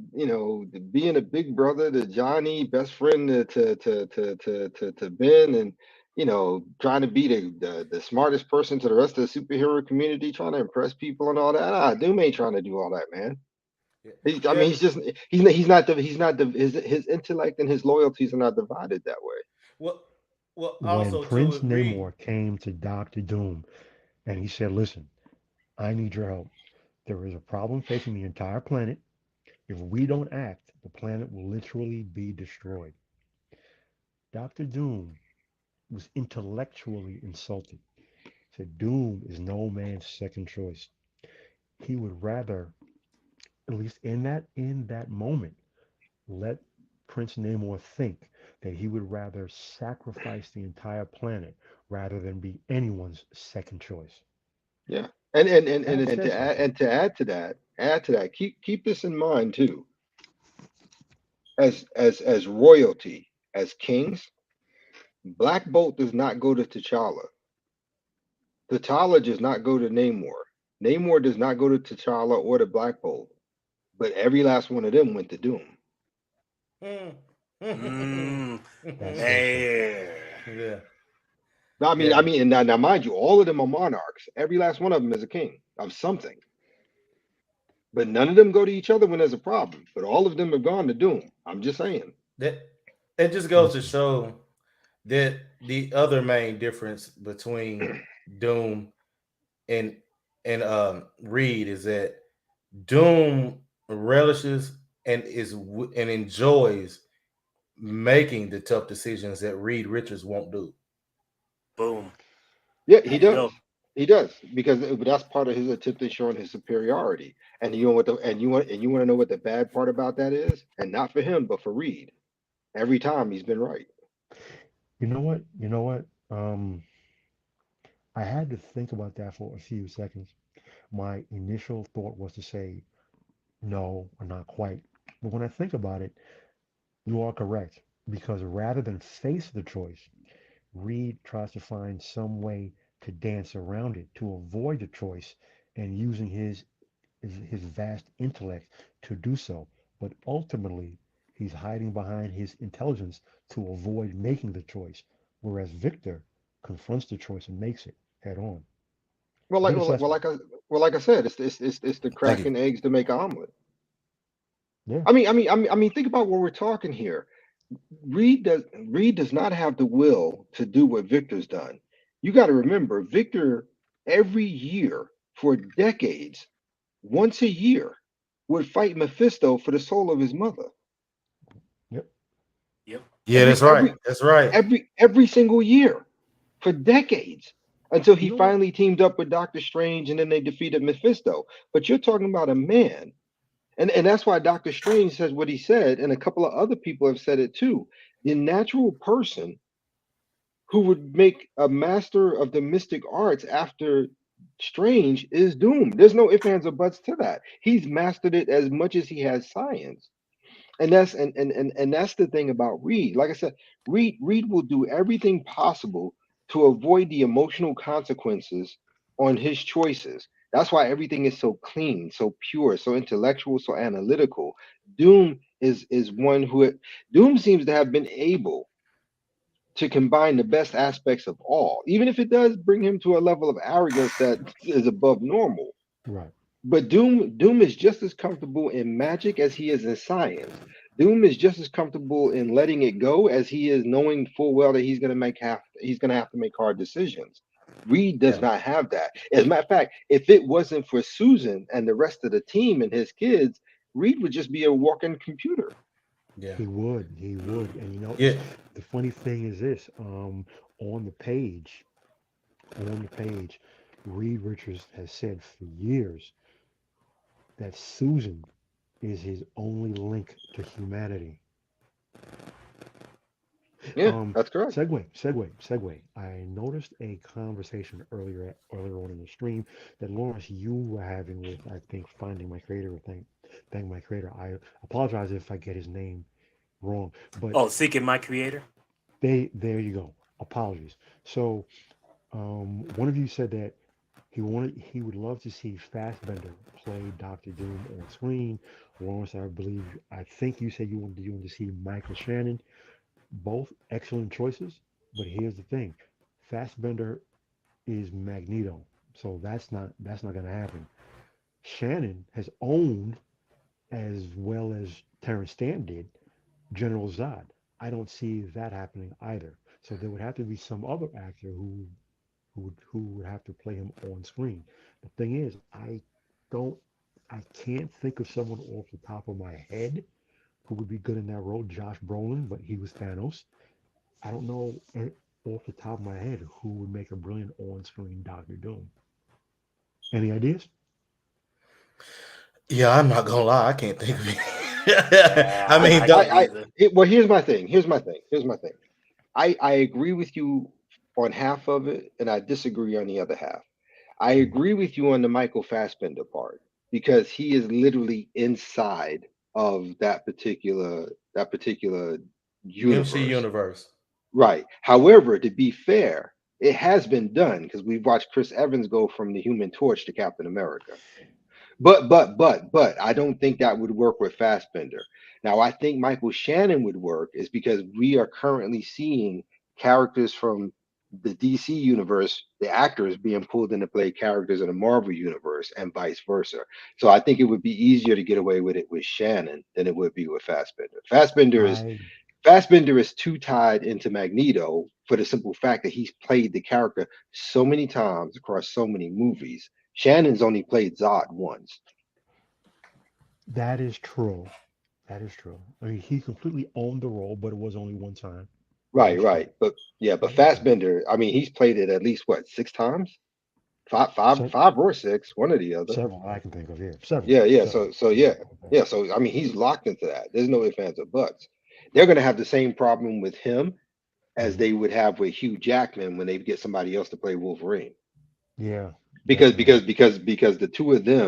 the two of them have tied themselves to those characters so Oh, deeply. by the It's way, just yeah, by the way, as the only, well, I don't say only other, but as another, excuse me, bad, poor choice of words, as another diehard comics fan, Wolverine is 5'3". That's why on the page, the other members yeah, of the X-Men always call him Runt. Yeah, yeah. Yes. Yeah, he was short. he's narrow chested, he has thick arms, he's built like a bodybuilder, but he's 5'3". That's why they call Yeah, him Runt. So he's yeah. never been properly cast on screen. And really you kind of can't. But that's Yeah, Hugh all of them. Jackman's tall. Yeah, but that's all of them. I mean, Halle Berry's what, 5'2", 5'3", and the comic Storm is 5'7", 5'8". Yeah, true. So I mean, I mean that's all of them. I mean, Oh, don't even get me started on the casting. James Marsden was a bad casting as Cyclops. Cyclops. Yes, I agree. Bad casting, yeah, horrible casting. yeah, Um, yeah, Colossus has never been done right to the point where now he's 100% CGI. Damn. yeah, Um, yeah. there They were never could talks get of Rogue doing a right, damn it. Gambit live action, maybe because I never liked Gambit even on the page, but I'm biased, so Oh, take that yeah, I with a like grain of Gambit. salt. Yeah, Gambit was cool. I never liked Gambit. Maybe What? maybe it's a generational thing, but That may be for me, it. Yeah, Yeah, that's because probably it there we too. go. Gambit was always cool in my book. Yeah, Yeah, Yeah. that was my second favorite, after Magneto. So I mean, he wasn't top of my list, but I didn't have a problem with him. I think he was a solid character. Well, hmm at least in the comics anyway. hmm I like the way they flesh his character out with the Assassin Guild Yeah, and he the from the Thieves South, so Guild. yeah, he was representing. The Louisiana. Thieves Guild, the Assassins Guild. Yeah. the So Tease Guild. yeah, Yeah. yeah, the Thieves. Yeah, yeah, Oh, yeah. there's also another But yeah, super fan. but like I said, it's just one of those. I got to be honest with you.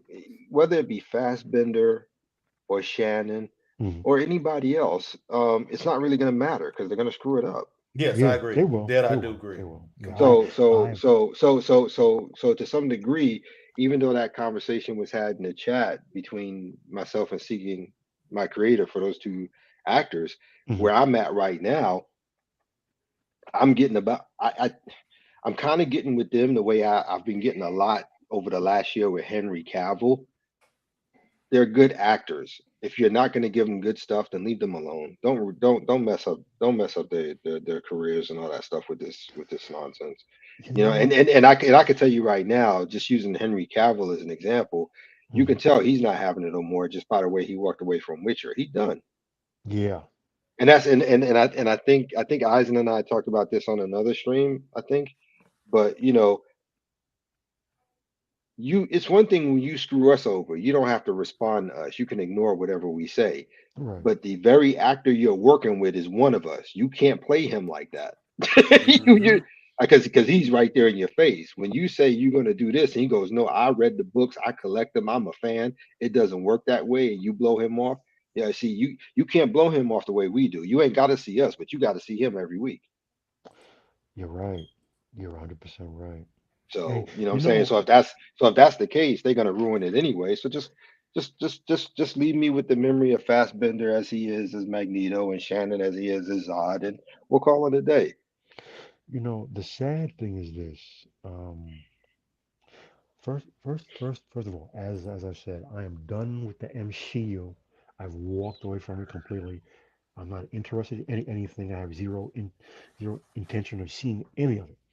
With that being said, um, casting is important. You can't just cast someone because they look good as the character in suit. They have to be a good actor, and you have to have a good writer writing the script and the dialogue. Hmm. You Well, know, yeah, but see, and I'm sorry, I don't mean to cut you off, but I no, just no, want to say no, this. no. I just want to say this real quick. But that's the point I was trying to make about why I don't care, because they're going to ruin it anyway. Because you already have executives who have come out in the last week or two talking about, um, we don't want fans of the comics working as writers. Yeah, You That know what I'm that says saying? enough right there. And Yep. and to be sure, those writers and producers are also going to pick actors who have no care about the characters or whatever.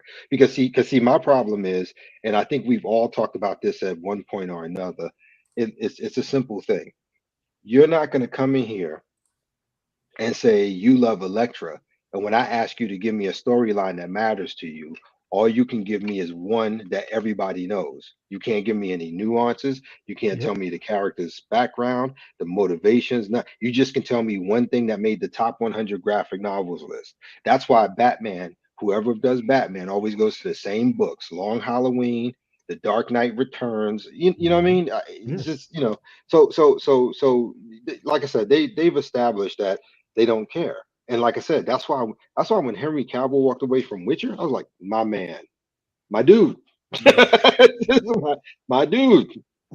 it's funny. It's funny that you say that because as a comic book reader, again, I am a Marvel guy, but I follow a few, very few DC characters. But I personally would love to see the compiled storyline of Bane and Batman, where Bane breaks Batman's back because he put him through that gauntlet of facing criminals and no let ups, Yeah. Yeah, and he yeah, I breaks get, his back. I get that. Yeah, I get that. But Which they but did And horribly. yeah, So they did. But bringing it back to Doom. That's what you just said is the very reason, what one of yet another reason why I don't want them to bother with Doom, because like I mm, said, this is what we're going to get. This is yeah, this is why I don't care what they say about bringing the Fantastic Four in. I don't care what they say about buying Fox and merging it with the MCU or whatever we're calling it. Because they've already told us who they are, what they are, and how they're going to go about it. And when yeah. you say people, when you literally have no fear in telling the general public, your buying public, that you don't, you would rather not have people who know the characters were you, dude. There's no more conversation. Right. There's there no isn't.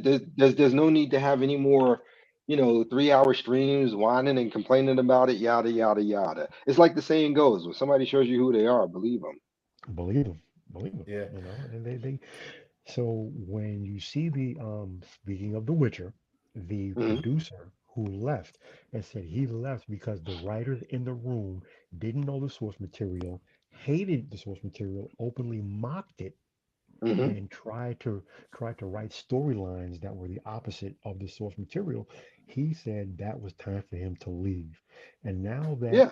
when you had this executive from Disney confirming again what we've all known because we see it and we hear it, but now to have someone actually say it. But see, the Right. thing is this: But let me I ask you a can question. But let me go ask you right a ahead. question though. Let Mhm, me ask you a question.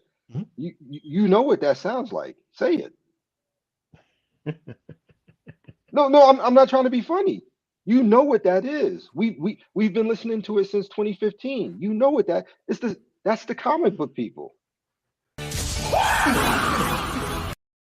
I mean, seriously, that's the same way the people, the editors and publishers at Marvel and DC talk to us now. It's just that Hollywood finally caught up with the fact of being able to tell us to piss on ourselves, but give me your money. That's exactly what it is. That's why I walked away. I walked away from all of it. This is why. people, this is why I say I am not a fan of the retcons. I understand what they are, I understand why they are. I don't like them because I don't like the retcons because one, you've destroyed canon, and canon matters because canon is Well, what well, hold on, people hold on, trust. hold on. Well, Go hold on, ahead. hold on. Well, hold on. Because I want to make sure I'm on the same page with you. Mhm. Are you talking retcon or are you talking reboot?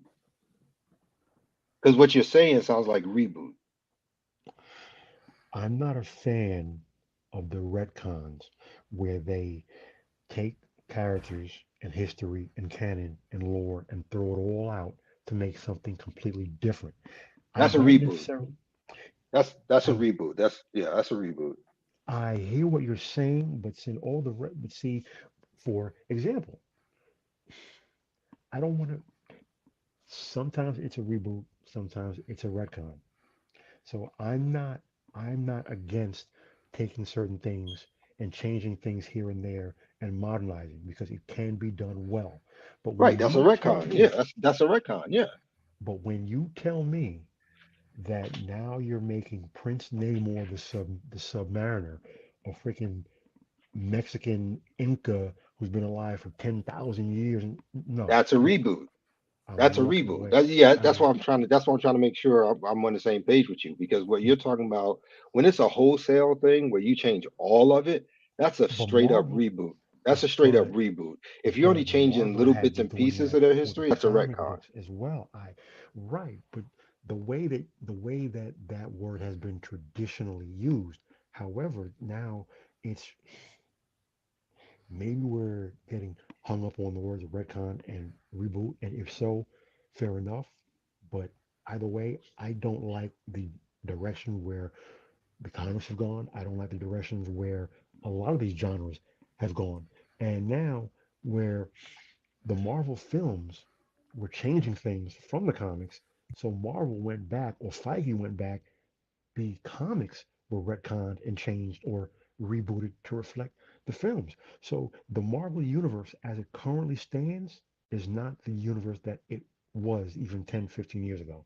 It's Well, you know all what it changed. sounds like to me? Yes. It sounds like next month we have a conversation for State of Mail Entertainment. Reboot versus recon. Ooh, good I'm sorry, I'm advertisement. sorry, I'm sorry. Not recon, retcon. Reboot versus Retcon. retcon. What it is, why is it bad, yada yada. Seems like we got a game plan. I like that. All I like right. that because look, there are certain, whether you want to call it a retcon or a reboot. I grew up as you did with Battlestar Galactica. However, Battlestar Galactica 2005, in my opinion, the best television show on TV in the last 20 years. Right, Nothing but beats that. that's a full on reboot as It is. opposed to a retcon. Hmm. Um, I see what you're you saying. know, and how can I put this? Um, okay, both of us are old enough for this, so this will work. The Hmm. Superman we knew in the 70s Right. is not the same Superman we knew in the 80s with John Byrne. True. Now, that moment where everything changes is 1985 with Crisis on Infinite Earths. Well, Okay. 1984 to 1985, right? Hmm. That is a straight up 100% reboot. That's the reboot that changed it from the 70s to the 80s version of Superman.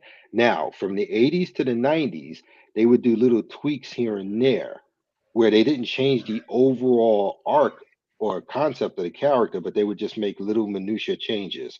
So, like where in the original 1970s Superman, everybody from the planet Krypton already had superpowers, whether they lived on Earth or not. That's just the way the planet was.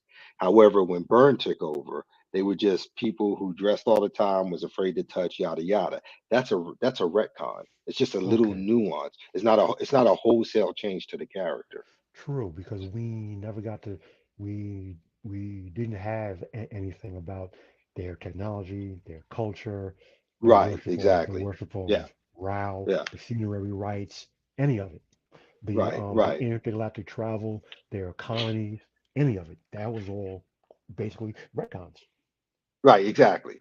Like so, like if suddenly I don't know, Spider-Man got his powers from a radioactive spider, but um Instead of a high school kid, instead of a freshman in high school, he was a senior. Hmm.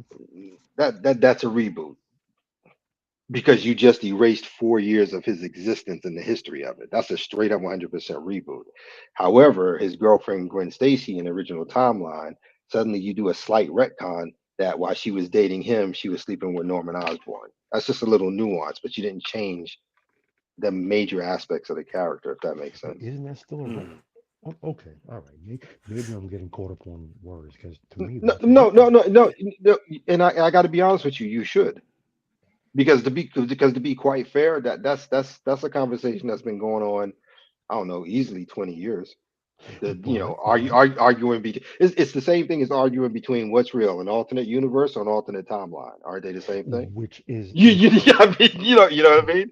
So which is a it's not good a big. is a good question, and one that I keep bringing back to about Magneto, because again, you and I grew up, reading even the originals from the 60s.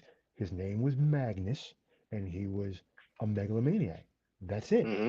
When Yeah, Chris Claremont retconned him into Eric Lenscher, he was German Jew, survivor of the Holocaust, Auschwitz, his whole backstory. That was a retcon, but it worked well. yeah. So therein lies the problem. What, when does a retcon work and when does it not work?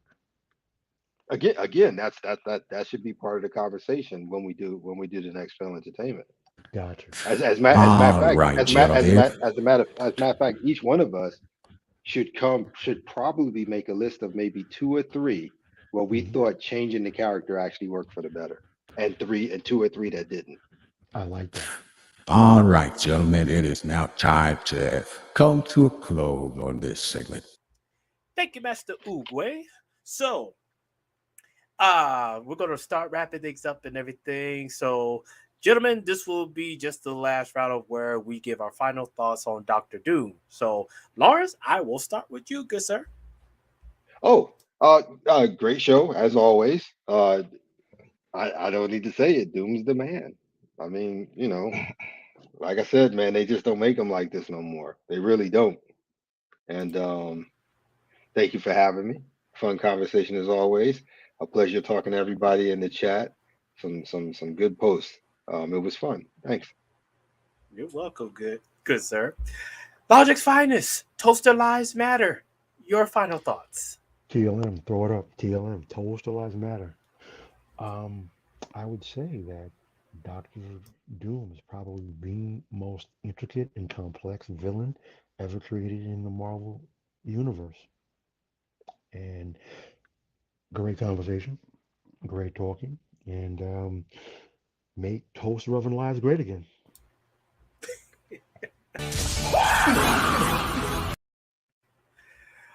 All right, JJ, your final thoughts on Doctor Doom.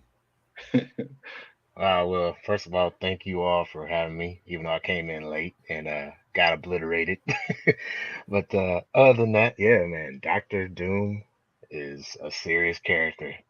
His world, his way.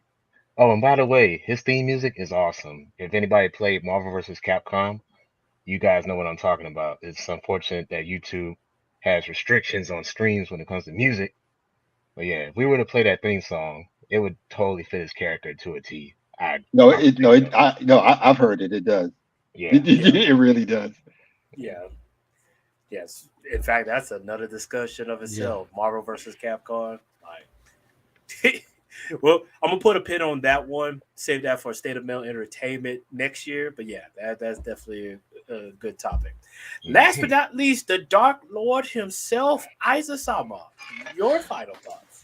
Yes. I really like this discussion. Finally, we had a someone to rival my own intellect here with Doctor Doom. Um, you know, um, Nice. but yes, Can't take you nowhere. no, you can't. But I really enjoyed this conversation. He's a great character to kind of dive into his intellect and his thought pattern and what he's done and how he affects the world around him. Great one. as always. There you go. There you go. But yeah, I definitely like to thank everybody that came through, and shout out to Free Zone as well with his assessment. So next month, and me and Lars, yeah, we were talking about this on the back end, and also Logic's Finest.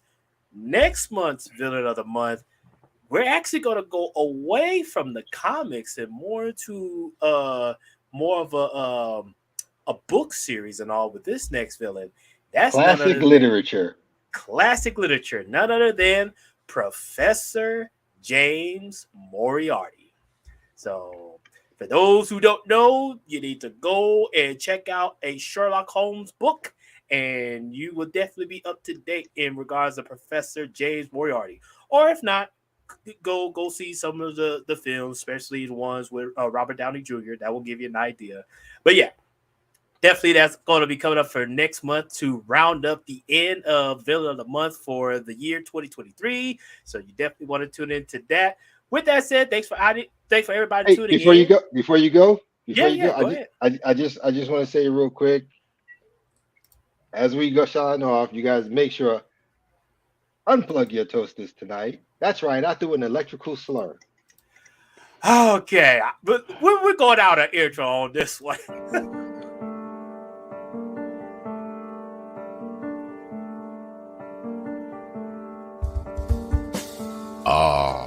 The villains.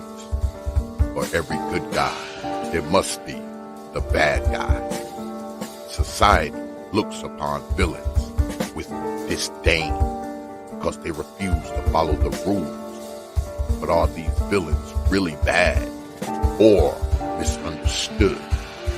Are they truly out for chaos and blood?